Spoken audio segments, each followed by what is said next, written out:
నిరూపించారు. ఆ హక్కు ఈ ప్రభుత్వానికి కూడా ఉంటుంది కదా. Yeah right. అండ్ ఇంకొకటి దేవినేని ఐఏఎస్ ఐపీఎస్ అది కూడా మనం మాట్లాడదాం. దేవినేని అవినాష్ అరెస్ట్ అవుతారనే ప్రచారం కూడా జరుగుతోంది సార్. ఇప్పుడు కూటమి ప్రభుత్వం వచ్చిన దగ్గర నుంచి రోజా అరెస్ట్ అన్నారు, పెద్దిరెడ్డి అరెస్ట్ అన్నారు, అంబటి అరెస్ట్ అన్నారు, రకరకాలుగా మనం వార్తలు చూస్తూ ఉన్నాం. సో దేవినేని అవినాష్ అరెస్ట్ అవుతారని చెప్పి 1-2 రోజులుగా కొంతమంది లీకులు ఇస్తూ ఉన్నారు. సో ఆయన దుబాయ్ వెళ్ళే ప్రయత్నం చేశారు, దుబాయ్ వెళ్ళడం లేదు, ఆయన పారిపోతూ ఉన్నారు అని చెప్పేసి టీడీపీ నాయకులు చేస్తున్న ఆరోపణ. సో ఆయన దుబాయ్ వెళ్ళే క్రమంలో శంషాబాద్ ఎయిర్పోర్ట్లో అక్కడ అధికారులు వెంటనే ఏపీ పోలీసులకు ఇన్ఫర్మేషన్ ఇచ్చారట సార్. వెంటనే ఆయన ప్రయాణాన్ని క్యాన్సిల్ చేసుకోవాల్సిన అనివార్య పరిస్థితి ఏర్పడింది. సో దేవినేని అవినాష్ గతంలో కూడా టీడీపీలో ఉన్నారు, వాళ్ళ ఫాదర్ కూడా టీడీపీలో దేవినేని నెహ్రూ కీలకంగా ఉన్న వ్యక్తి. అండ్ సామాజిక వర్గం పరంగా చూసుకున్నా కూడా కొడాలి నాని, వల్లభనేని వంశీ, దేవినేని అవినాష్ వీళ్ళందరి మీద కూడా ఓకే చూసి చూడనట్టు వదిలేస్తారని చెప్పి కొంతమంది చెప్తూ ఉన్నారు. ఎందుకంటే పెద్దలు ఇన్వాల్వ్ అయ్యారు దీనిలో, కొంతమంది ఇన్వాల్వ్మెంట్ ఉంది అని చెప్పేసి.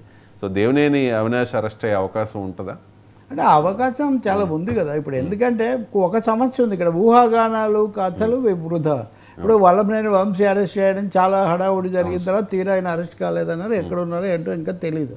కొడాలి నాని గురించి అలాంటి వార్తలు వచ్చాయి, జోగి రమేష్, దేవినేని అవినాష్, ఇంకా కొంతమంది లేళ్ల అప్పిరెడ్డి, వీళ్ళంతా ముందస్తు బెయిల్ తెచ్చుకున్నారు. కానీ మీరు ఒక చిన్న తేడా చూడాలి, మిగిలిన వాళ్ళ మీద అక్రమాలకు సంబంధించిన కేసులు వేరు. వీళ్ళు 2021 అక్టోబర్లో తెలుగుదేశం ఆఫీస్ మీద, కేంద్ర కార్యాలయం మీద దాడి చేశారనేది వీళ్ళ మీద ఫిర్యాదు. ఇది దీనికి ఆ ఘటన జరిగింది, అప్పుడు అనేక మంది సెల్ ఫోన్లో ఫోటోలు కూడా తీశారు టీడీపీ వాళ్ళు.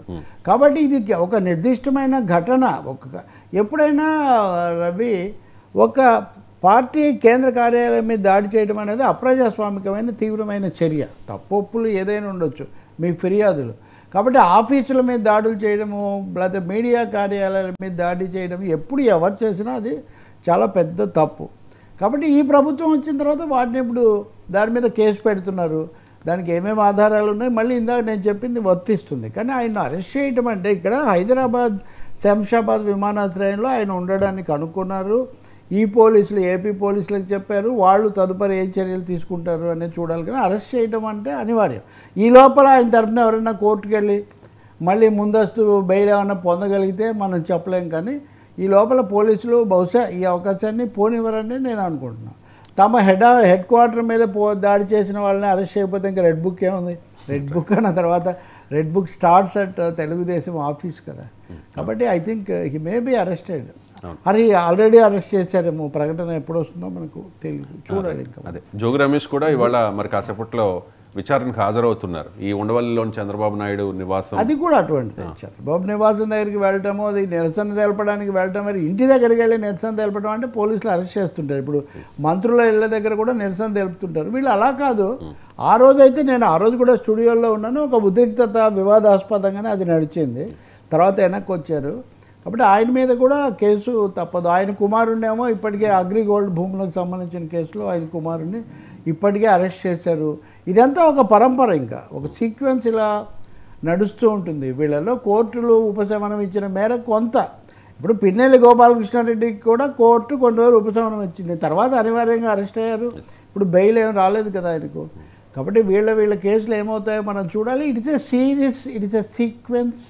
మీరు దాన్ని ప్రిపేర్ అయ్యి ఉండాలంటే వైసీపీ వాళ్ళు ప్రిపేర్ వార్తలకు మీరు అంతే తప్పు. అదే నేను చెప్తుంది. ఆ ఫిర్యాదులు ఆరోపణల్లో ఇరుక్కున్న వాళ్ళు, ఆధారాలు ఉన్న వాళ్ళు అది ఎదుర్కోవాల్సి వస్తుంది. మిగిలిన బ్యాటిల్ కోర్టులో జరుగుతుంది. తప్పు చేసిన వాళ్ళు, అవినీతి అక్రమాలు చేసిన వాళ్ళు, అండ్ కాస్త నోరు అదుపు తప్పి మాట్లాడిన వాళ్ళకి కూడా ఇబ్బందులు తప్పకపోవచ్చు 1 by 1. కానీ కాస్త లేట్ అవ్వచ్చేమో కానీ తప్పదు.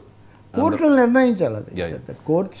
అది కోర్టు పరిధిలోకి వెళ్లే ముందే వెళ్ళేదో ఒక కేసు పెట్టి వాళ్ళని అరెస్ట్ చేసి పెడతారు. ఇప్పుడు అదే కదా, ఇప్పుడు చంద్రబాబు నాయుడు, నారాయణ, కొల్లు రవీంద్ర వీళ్ళందరి మీద కూడా కేసులు పెట్టారు కదా. కొంతకాలం ఉన్నారు, కొద్ది రోజులు. కొంతమంది ముందే బెయిల్ తెచ్చుకున్నారు.